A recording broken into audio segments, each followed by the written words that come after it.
صرف اور صرف اللہ تعالیٰ کی طرف متوجہ ہو اور اس کے ذکر میں روح اور قلب شامل ہو تو پھر وہ تاثر قائم ہوتا ہے اور انسان جو ہے وہ اللہ تعالیٰ کی قربت کو محسوس کرتا ہے۔ چلیں آج کی بیماری کی طرف چلتے ہیں۔ آج کی بیماری ہے ہسٹیریا، جس کو اختناق الرحم بھی کہتے ہیں اور اس کو باؤ گولا بھی کہا جاتا ہے۔ یہ خواتین کا مرض ہے، یہ ایک طرح کا دورہ ہوتا ہے۔ اس میں مریضہ جو ہے وہ چیخ مار کر بے ہوش ہو جاتی ہے اور اس کے پیٹ سے ایک گولا اٹھ کر اس کے حلق کے اندر جا کر اٹک جاتا ہے۔ اختناق کے معنی گلا گھونٹنے کے ہیں اور اس کے اندر جو ہے یہ مرض جو ہے یہ نفسیاتی ایک مرض ہے، لیکن جو جاہل اور کم پڑھے لکھے لوگ ہیں اس کو کسی آسیب کا یا کسی جن کا وہ سمجھتے ہیں، اثر سمجھتے ہیں اور جعلی پیروں کے پاس جا کر اپنا پیسہ اور خواتین کی عزت کو جو ہے وہ داؤں پر لگا دیتے ہیں۔ یہ مرض ہے اور اس کا علاج ہونا چاہیے۔ اب اس بیماری کے میں آپ کو اسباب بتاتی ہوں۔ یہ بیماری جو ہے جوان لڑکیوں میں زیادہ ہوتی ہے اور اس کے اسباب جو ہیں اس میں شادی کا دیر سے ہونا یہ سب سے بڑا سبب ہے، اور جب شادی ہو جاتی ہے تو یہ مسئلہ جو ہے یہ حل ہو جاتا ہے۔ اس کے ساتھ ساتھ پیریڈز کی خرابیاں ہیں اور اس کے بعد ڈلیوری میں جو ان کے اندر جو گندگی رک جاتی ہے اس کی وجہ سے بھی مرض لاحق ہو جاتا ہے۔ گھریلو الجھنیں ہیں، ذہنی کشمکش ہے، کسی قسم کا کوئی صدمہ یا رنج و غم، غصہ یہ بھی اس کے اندر شامل ہے۔ دائمی قبض ہے، اس کے ساتھ ساتھ پیریڈز کے دنوں میں جو ہائیجین کا یا صفائی کا خیال نہیں رکھا جاتا اس کی وجہ سے بھی یہ مرض جو ہے یہ ہو جاتا ہے۔ اس کے ساتھ ساتھ جو خراب لٹریچر یا موویز وغیرہ اس طرح کی دیکھی جاتی ہیں وہ بھی اس مرض کا سبب بنتی ہیں، اور زیادہ دیر تک جو لوگ جاگتے رہتے ہیں وہ بھی اس مرض کا شکار ہو جاتے ہیں۔ اب میں آپ کو اس کی علامات بتاتی ہوں۔ اس کی علامات میں یہ ہے کہ یہ مرض جو ہے دورے کی شکل میں ہوتا ہے، اور جو سب سے پہلے جو مریضہ ہے اس کے ہپس میں درد ہوتا ہے، اس کے ساتھ ساتھ سر درد شروع ہو جاتا ہے، سستی ہوتی ہے، طبیعت بہت زیادہ نڈھال محسوس ہوتی ہے، کمزوری محسوس ہوتی ہے، اس کے پیٹ سے ایک گولا سا اٹھ کر اوپر اس کے حلق میں جا کے اٹک جاتا ہے، جس کو مریضہ بار بار نگلنے کی کوشش کرتی ہے۔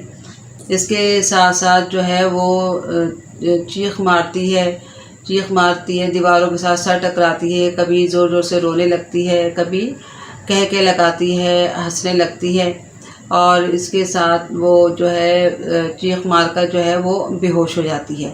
یہ ساری اس کی علامات ہیں، اور جو ہسٹیریا ہے اور مرگی کا مرض ان دونوں میں فرق ہے۔ ہسٹیریا کے مرض میں جو ہے وہ مریضہ کے منہ سے جھاگ نہیں نکلتی، اور اس کے ساتھ ساتھ جب وہ بے ہوش ہوتی ہے تو وہ ارد گرد کی ساری باتیں جو ہے وہ سن رہی ہوتی ہے۔ یہ ہسٹیریا میں اور مرگی کے مرض میں فرق ہے۔ جلد از جلد جو ہے مریضہ کی شادی کر دی جائے، کیونکہ شادی کے بعد ہی مسئلہ حل ہو جاتا ہے۔ اس کے ساتھ ساتھ جب مریضہ اگر دورہ پڑتا ہے، بے ہوش ہو جاتی ہے، تو اس کو ہوش میں لانے کے لیے خوشبودار چیزیں جو ہیں جیسے عرق گلاب ہے، کیوڑا ہے، اس کو وہ سنگھایا جائے، اس کا سرہانہ اونچا رکھا جائے، اس کے منہ پر ٹھنڈے پانی کے چھینٹے مارے جائیں، اور غذا کے طور پر اس کو جتنی بھی چٹپٹی چیزیں ہیں، زیادہ نمکین چیزیں ہیں، ان سے پرہیز کرایا جائے، بازاری چیزوں سے پرہیز کرایا جائے۔ اس کے ساتھ ساتھ اس کو تازہ پھل، سبزیاں، جوسز وغیرہ اس طرح کی چیزیں دیں، تقویت والی چیزیں دیں، بکری کا شوربہ، چپاتی وغیرہ اس کو دیں، اور اس کے ساتھ ساتھ جتنی بھی بازاری سافٹ ڈرنکس وغیرہ ہیں ان سے اس کو پرہیز کروائے۔ اس میں آپ نے یہ ریڈ کلر کا پانی بنانا ہے۔ اس کے لیے آپ نے شیشے کی ایک بوٹل لینی ہے اور اس پر ریڈ کلر کا سیلوفین پیپر چڑھانا ہے۔